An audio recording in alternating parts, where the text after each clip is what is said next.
Hey everyone, looking for a job in Canada in 2024? Well, listen up, because location is key.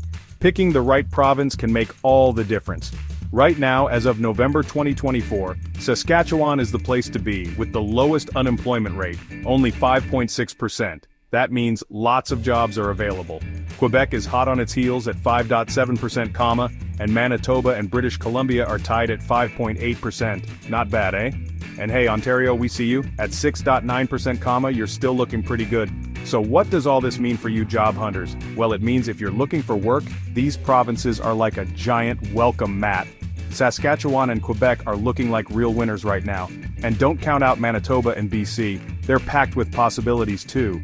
Now Ontario, your number is a little higher, but don't worry, there are still tons of great jobs out there. These numbers aren't just boring statistics, they're clues to where the jobs are hiding. So dust off that resume, maybe pack a bag, and get ready to explore these awesome provinces. Happy job hunting everyone, good luck and may the best candidate win.